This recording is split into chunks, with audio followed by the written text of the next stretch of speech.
Here we go. You're tuning in to Will Love Listen. Now listen.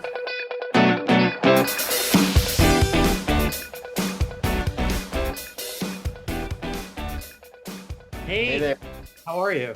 I'm good. How are you? Good, good. Sorry about the delay. I was having some technical issues. No stress. But thanks for joining me today. It's a pleasure to speak with you. Yeah, of course. Happy to be here. Yeah, Stephen told me a lot about you. I was already familiar with your work, but Stephen was talking a lot about the festival coming up, so I definitely want to get into that. But Oh, sure. Yeah. Thank you. how's everything going on your end? You're in LA, right? I'm in LA. Yeah, everything's good. LA's been kind of gloomy the last few days, which has been kind of nice because it was way too hot the previous few weeks. So it was kind of a nice break. Really? Well, that's Yeah. better to hear because I feel like winter is catching on early here. Is it really? You're Yeah, in Jersey, right? yeah, I'm like right outside of the city, Nice.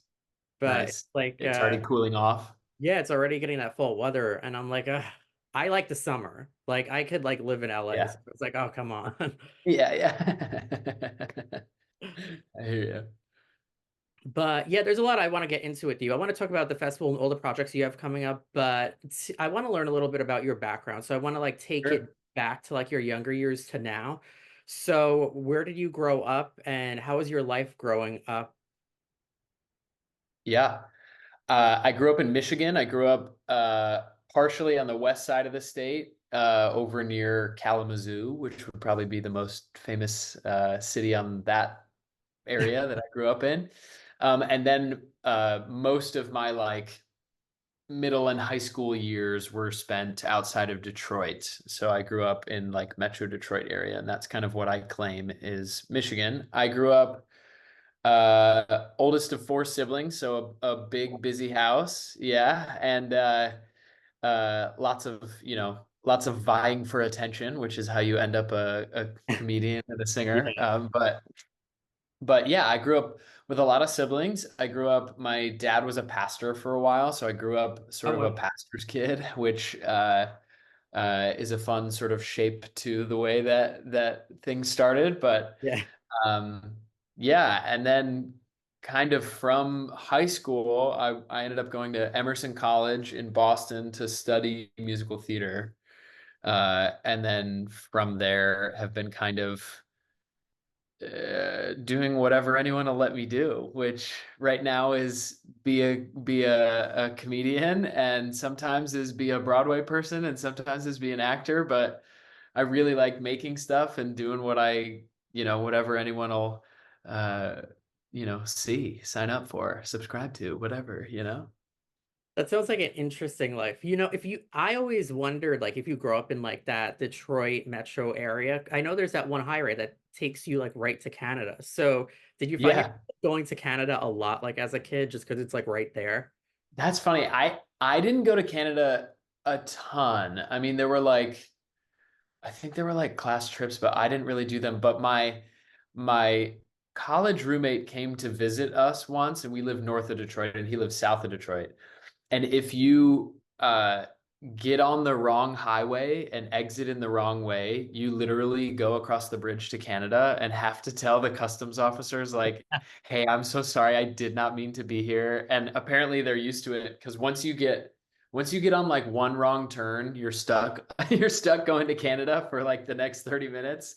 And you get there and they're like, "Yeah, it happens all the time," and they turn you around. So my college roommate Oh uh, man. accidentally went to Canada once, but I didn't do a whole lot of trips to Canada. Oh, that's so funny. And you're right there too. Yeah, right there. I almost did that when I was in New York because I was in Buffalo for like a show, and Oh it yeah. was my first time going there. So I had no clue where the fuck I was going. And I almost went Yeah. like right into Canada and I got off like right before. Uh, Yeah, yeah. which I was Yeah. happy my passport was expired. So Oh damn. That would have been drama. it on me, so that would not have been good. Yeah, that would have been bad. But no, that's pretty interesting. And you went to Emerson, which that was like my dream college. I did not go. No Uh way. Yeah. Clearly. So how was your experience there?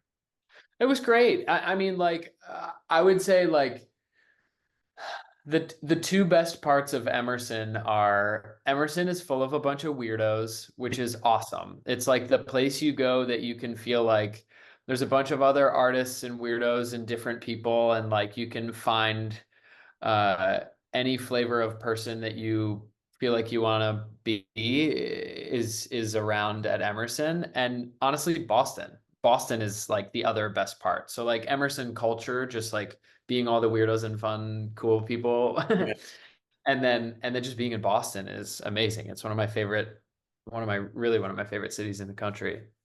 Yeah, I loved Boston. Like growing up, we would every October because of Salem and the Halloween stuff, Yeah. go to Boston and then we'd go to Salem because it was like right there. And Salem during October is crazy. Yeah, So it's wild. It's wild. I went once in college and it was like it's exactly everything you want it to be. so how is it growing up in like a pastor's family? Because like I grew up very Catholic and like my uncle, Okay. rest in peace, just passed away. He was like a Okay. so like I had priests in the family and all of that. So how was that experience? Yeah, I mean, Was it did you have a strict upbringing? I guess it depends on like that's sort of a sliding scale. I would say that like compared to my friends that I do life with now, yes. Compared to some of my other religious people who grew up religious, no. Like it wasn't like it was strict in the way that like my parents checked some websites to make sure that the movie I was going to go see was okay to go see, and if the Christian website didn't think the movie was good, I wasn't allowed to go to the movie, like that kind of thing in middle and early high school. And like when we were growing up, we listened to mostly church music, not really any sort of outside secular music, as they say. So in those ways, yes, but not in like I would say they were generally pretty chill, pretty open-minded, and have gotten even more so as we've gotten older, which is really lucky because I have a lot of friends who are, you know, they do not have open-minded family members. So I feel pretty lucky about that. But that's my long answer to say like, yeah, I would say like semi-sheltered, not necessarily strict, Nice. like Yeah. some people ask if I was homeschooled. And I was not. I just give off a little bit of that vibe. Well, that's good. I always wanted to be home. I fucking hated school. So I always wanted to be homeschooled. And it's so funny because like the middle school I went to was like very like suburban and like very like, kind of hoity-toity. But Yeah, then yeah. the town I grew up in didn't have a high school. So we had to go to our county's high school, which was like an inner city high school. And Oh, that whoa. there was like night and day. I fucking hated high school. I wished I Whoa. was homeschooled. That's so funny. That's so But funny. that is funny. So did like that secular upbringing and like you mentioned like a little bit of music limitations like sort of drive you to get into music? Like what avenue did you kind of go into first? Was it music or comedy? I would say I would say definitely music first was kind of the avenues that I went into. Yeah, I joke with my sister that like the reason I'm good at picking up music quickly is because like she doesn't believe me, but I'll tell you what I think it is. She doesn't believe me. But I think I'm good at picking up music quickly because in middle school, I didn't know any of the songs that were the cool songs. So Yeah. when people were like playing them out loud, I'm like by the second chorus, I know this song. You know what I mean? I'm learning it quickly because I didn't want to look like I, didn't know whatever the cool song was. So that's my theory about like why I can pick up music quickly. But my parents were quite musical and like Oh, they were met they in, good? yeah, they met in choir in college. It's like so music nerd, but they met in choir in college and like we've always kind of, everyone in the family is to a certain degree musical. It's just, I'm the only one who's doing it professionally, but they're all quite musical. Oh wow, that's good. So that had to have some sort of influence? For sure. For sure. I mean, like, I think that's why, like, initially it was theater that was the attraction, was because my parents would be like listening to gospel music and then also like show tunes. It was like the things that felt safe and fun. And so like I have uh, a big affinity for both. And um, so that was kind of the way that like it got pushed in the direction of like me kind of pursuing musical theater and yeah, that was sort of the how that started. And then you've been in a bunch of plays too. So what has been like your most memorable experience? Yeah, I would say definitely my longest and most memorable experience was doing the Book of Mormon. I did that one, the musical the South Park guys wrote. I did that one for like 3 years. So that was my uh certainly my most memorable because there's so many memories tied into it because I did it for so long. So I met, some of my best friends in the world and um, got to learn a lot and started as an understudy and then eventually took over one of the roles and through the process of that learned uh, a ton and how to be smart and what mistakes not to make, and um, how to travel too. I did some touring with the show as well. So like, yeah, just picked up a lot of know-how doing that show. But that show is like so amazing. I got so lucky to be a part of that show because I I say this all the time, but I would have said yes to anything. It was like right after college, and I would have said Yeah, yes to any literally. show at all. Are you kidding? And it happened to be the Book of Mormon. So I was like, holy shit, this is lucky. So it was like really a cool and got to make my Broadway debut with that show too, which is like a big deal. Yeah, that People is. And that remember show that forever. specifically, that's so iconic. And it has Yeah. like diehard fans. Die Hard. Die Hard. It's really cool. It was like a lucky thing to do because I would have played Pumbaa in Disney on Ice. I would have done Yeah. anything, man. I would have done whatever it took to pay rent. So then how was that? You're doing Book of Mormon for 3 years, and I'm sure that opened up like a plethora of doors. So from there, what happened? From there, I moved back to LA, and started kind of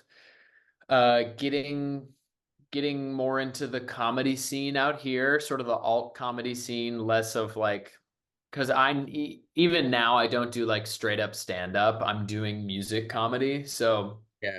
Which is um, which is very fun. But yeah, I wasn't hitting open mics like a stand up like other stand ups do. So I was kind of in the alt weirdo scene out here in LA, which has been really fun and Emerson. um, yeah, yeah. Continued Emerson culture.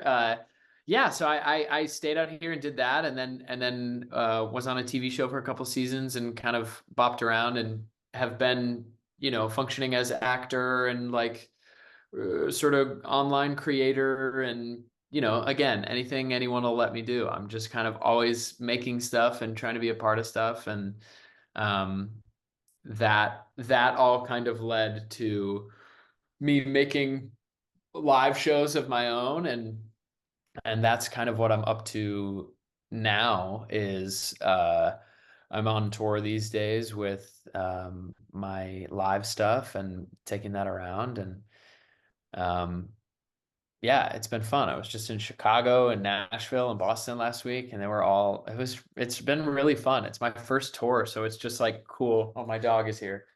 Uh, it's been yeah, my first tour, so it's just been cool to see that uh people come and we have a good time and it's great. You have to be pumped. And like, what went into doing this tour? Because, like you said, it's not like your regular like stand up. You write your shit, you go on stage, and then you leave. Like, there's like a strong music element. So, like, what was your inspiration behind it? And going into it, how do you merge the two? Because I find that really unique. Yeah. Yeah, I would say I think to be honest, my inspiration behind it was I didn't even really know what I was doing when I was putting it together. I was just like, I really care about comedy and I care about music and I care about finding ways to express myself sort of in my strong suits, which are both being funny and doing music. Yeah. So I just was like, how do I figure out how to do this? And it started being me, you know, out in LA just like writing silly songs and doing them in people's shows and whatever and figuring that out, and then eventually started to put together like, okay, this is kind of my thing. I do sort of like, you know, it's yeah, it's like if a concert got pushed in the direction of stand-up comedy. So it kind of lives that way, but I yeah, I felt like it was the best way for me to do my thing because there are a ton of musicians who are better pure musicians than me, and there are a ton of comedians who are better comedians than me. But I think like my strong suit is the fact that I function well in both, and when I put them together, I feel like that's when I'm at my best. Because if I, were to just try to do stand up, I feel like I would be not really using all what Your I'm talent. really up to. Yeah, yeah. So this tour that's going on, where are you hitting up? If you want to tell everyone where you're hitting up, and what could people expect from the show? Because that's what I'm really intrigued by, is you merging the two. So do you go into it sort of as though you're writing a play in a way? Because you are merging the two. And are there any like certain topics that you really are focused on hitting on this tour? Yeah, I would say yeah, so probably by the time this comes out, I'll be in New York November 11th as part of New York Comedy Festival doing my show. And then right after that, 12, 13, 14, I'm in Texas. I'm doing Dallas, Houston, Austin. And that's sort of the tail end of the year for me is that, other than I'm doing a big my writing partner and I wrote a big musical that we're doing in LA for the holidays, which will be really fun. Yeah, I think the themes that I'm working on in this show are like the people who come to my shows are, again, like it's Emerson types. It's like a bunch of creative weirdos like me that are always trying to express themselves and always trying to like figure out what shape that takes in their lives. And is it full time? Is it hobby? Is it hobby that you're trying to make full time? Is it full time that you wish felt like a hobby? Or whatever, just the way your creativity kind of takes shape in your life. And so that's kind of like a lot of the heavier themes of the show are just like talking about how it just feels weird to be that kind of person who wants to express themselves in the world that is quite ones and zeros and quite whatever. And it's obviously not too, I don't get too heady with it. We're not trying to be too dramatic. It is a comedy show. Yeah, exactly. Um, but it does have some, some moments of I guess just kind of like, hey, we're all the same. We're all feeling kind of crazy about this, right? This feels a little insane. Yeah. So trying to do that, but really like the nuts and bolts of it are you're going to come see the show and I'm going to play piano. All the songs are live and I'm going to play piano and sing. And it's a concert of ridiculous songs and bits, and maybe I'll make the audience sing. We'll see. Maybe I'll, do some other stuff. So um, but it's been a lot of fun. It's been a lot of fun. I do some of the things I do online. I do live in the show. I've been making Nice. like, yeah, I've been turning like pop songs that should never be made into musicals. And I've been doing some of those live, which has been really fun. People are liking that. So yeah, that's kind of, I mean, that's the show. It's like I've been saying in the shows, it's the weirdest concert you've ever been to. That's sort of what I've been pitching to people. That's a good description. I like that. The weirdest concert you've ever been to. And people need that because I feel comedy today, and I interview a lot of comics like all the time. Yeah, And like I love everyone that's come on and stuff, but comedy as a whole, I feel like there are so many comedians, and I don't know if it's because in an election year, but they get so political. And sure. I feel like people go to, like, you could correct me if I'm wrong, but I feel like people go to comedy shows to escape. And Yeah, so I want to yeah. ask you, do you feel like comedy has become like too political or too much of a lecture at times? Like, what are your thoughts on the state of comedy today? Yeah, I think that's fair. I agree that it also may be just like extra because it's an election year. In the Yeah. election year, it does get a lot spicier and a lot more opinions, but I do think, yeah, I kind of subscribe to the Steve Martin sort of like mantra of like, uh, yeah, it is meant to be. I live in the land of ridiculous and absurd, and like, particularly if you're doing music, it's going to be over the top and crazy anyway. So it's Anyway, not going to yeah. be like living in this sort of preachy world. Um, but yeah, I agree. It has gotten quite serious. I feel that way about a lot of things though. A lot of Yeah. things now are just like you're having to everything has to have a moral to the story. You're having to Yeah. draw a line in the sand in everything you're making, which I understand that like there are some people who are very passionate about that and that's like how they want to express themselves. But um, and I have that, in my personal life, but in my shows, I'm just like, guys, we're trying to be dumb for an hour. Let's see Yeah. how stupid we can get and how ridiculous we can be for an hour. Um, and yeah, that's kind of my stance right now. But who knows? Maybe my next tour, maybe my next show, I'll get real political. We never know. I know, right? It could be a switch. See, that would work Yeah. for you though, because it's like eras. So it's like Yeah, yeah, yeah, you know yeah, what I yeah. mean? Yeah. It's not like Yeah. you're on 24/7. Right. Right. But I know I see that being a conversation a lot lately, so I totally had to ask you that because I wanted like your perspective on it. Yeah. Yeah. I mean, I think it works for a lot of people. I mean, especially depending on like um, who your demographic is Yeah. of people that come to see your stuff. But yeah, I don't think that's the case with what I'm up to. I don't think people are looking for my goofy ass to have a bunch of political opinions. So, Oh man. So who are some of your favorite like acts in the business? um, let's see right now. I mean, because I'm a music guy, I've always been a Bo Burnham fan. I think Bo Burnham is exceptional. I've always been like, if we're going back even further, like big Steve Martin fan, big Tenacious D fan, like all of these people that find ways to make music fit into the comedy space, Flight of the Conchords, Lonely Island, all of those kind of people. Who, I mean, I think one of the best deliveries and one of the best writers we have of our generation is John Mulaney. I think he's Yeah, I exceptional. love his work. Yeah. Really, really exceptional. I think like in the emerging, I mean, he's been established to me, but I feel like he's emerging to the more mainstream. I think Caleb Heron is like one of the best we have right now. I think he's so funny. His podcast is so great and his stand-up is so great. And just everything I see him do, I'm like obsessed with. So Caleb Heron. Who else do I think is like really, really wonderful right now?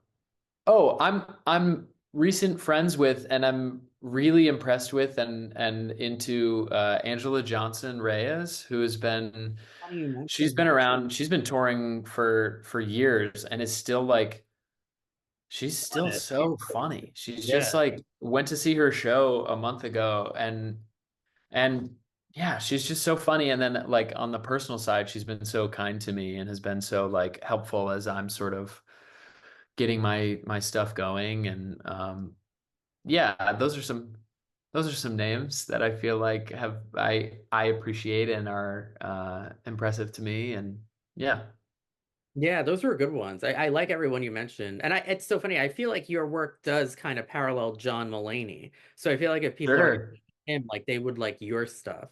So that's so funny you mentioned that. Wow, yeah, I'd be honored. Wow, to be compared to one of the greats.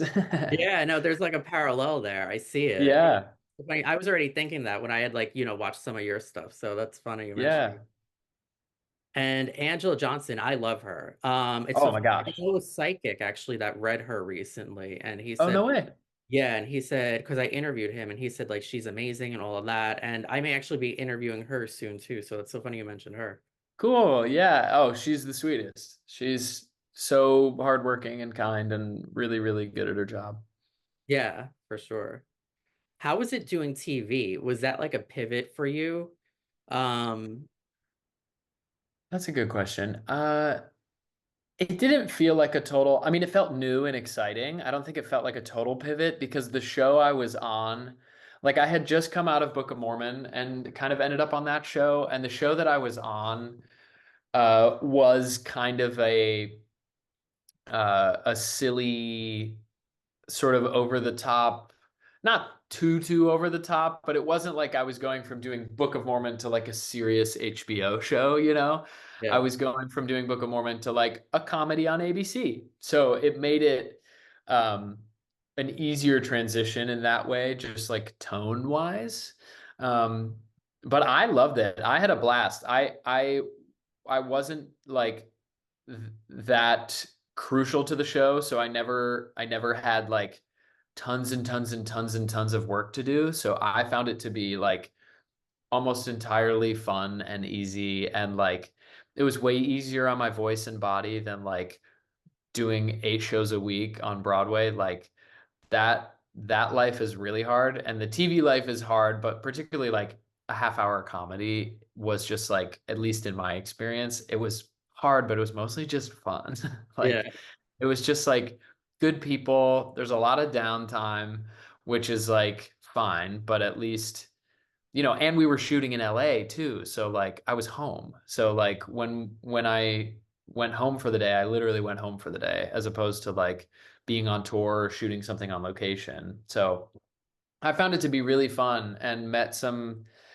people that I really like on the show and that I'm still buddies with. And like, yeah, the episodes were just silly. It was just fun. I played a stupid jock, and like they parted my hair down the middle because it was the 90s, and like I just got to play an idiot for 2 seasons, and it was so fun. It was so fun. And you made like a good point. I don't think people realize how grueling the Broadway world is.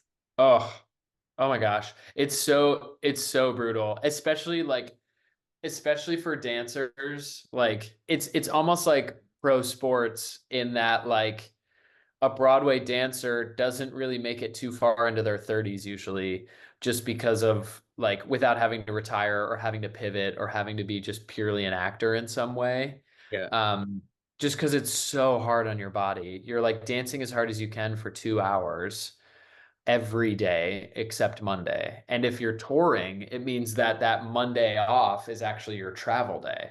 Yeah, it's like So you're rehearsal. either dancing as hard as you can or lugging your luggage through the airport. So it's just really hard on people's bodies.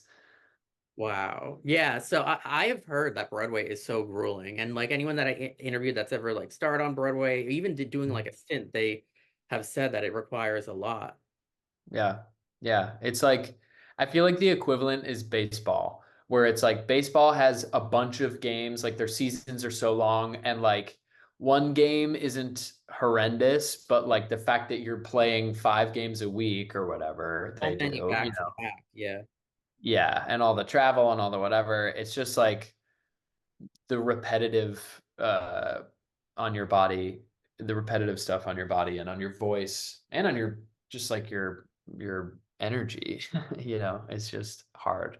But people love it, man. I love it too, but there are some people who like are really built for that. Like they like knowing exactly how it's going to go, and they love doing it every day, and it's like it's a pretty cool community.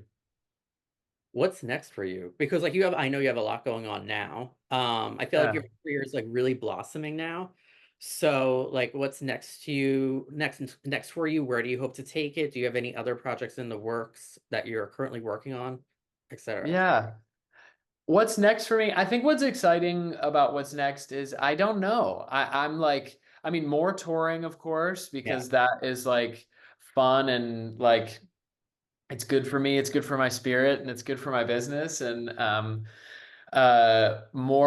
more building on the internet, because that is a useful tool for being able to sell tickets to the live shows and have people know what I'm up to. And um but I don't totally know. I'm you never know what TV show is going to happen or what Broadway show is going to happen or whatever. But so I'm keeping all those doors open and kind of pursuing everything. But yeah, as far as like writing, I'm working on some projects with my writing partner that are mostly live show, like sort of musical oriented. I'm pitching different projects around. All of the things that I'm doing are all music driven. So anything I'm up to is going to be sort of centered around music, or at least have music in affecting the project in some big way.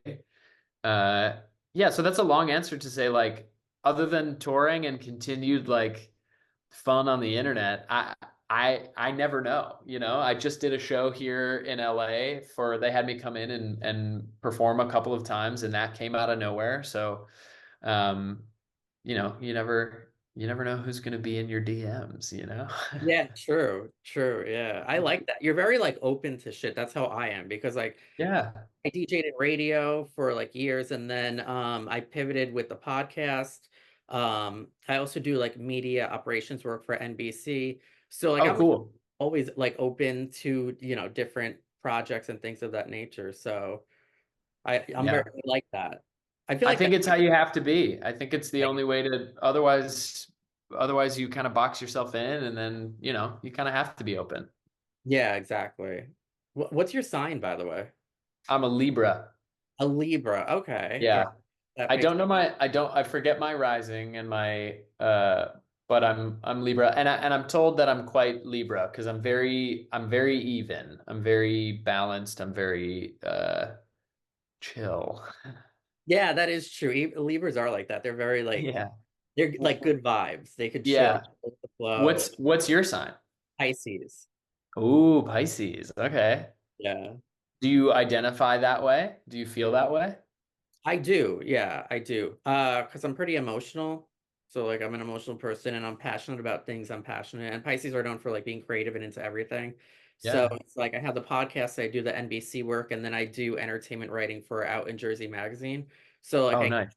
myself like creative and busy. Yeah. But Yeah. I think Hell yeah. Pisces for sure. Yeah. But my Totally. rising is interesting too. Sagittarius. Okay. I don't know much about Sagittarius. They always like to be on the go. They always like to be doing shit. Ah, I definitely feel that in that regard. cool. Yeah, it seems like it makes sense for how you operate, being sort of the creative Pisces everywhere, and then it seems like Out you're out after here, shit, you're yeah. you're up to stuff. I love it. So I'll definitely be at the New York show. So are you doing meet and greets? By the way, for anyone who's like wants to see you, like could they buy an add-on meet and greet? I don't think it's like an official meet and greet, but I think at the New York show I'll be hanging after because there's going to be a bunch of friends and a bunch of people, so I'll be around. But usually I'll pop out after the show and say hey to people because I'm always thankful for the people coming out to the shows, you know. Oh, cool. Yeah. Yeah, we should like get a photo and like, bullshit That'd be after. great. So I'll definitely see you at the New York one. I'm looking forward to it. I love that they do that. All the comedy shows in the fall. Yeah. Yeah. It's going to be really fun. It's going to be packed. There's going to be so many shows all over the city and like so much going on. So it'll be a really cool time to be there. I'm excited. Yeah, I'm looking forward to it. Do you like New York? Do like I having do. Broadway and all of that when you come to New York? Do you like checking out certain restaurants, certain hot spots, bars, all of that? Yeah, I do like New York a lot. I don't like New York in January, February when it's like Oh, I miserable, don't but like it either, trust me. yeah, yeah. I do like New York. Yeah, my wife was born in Brooklyn. So like we've got family out there and her brother's in the city too. So like I love New York. All my homies are in New York, you know.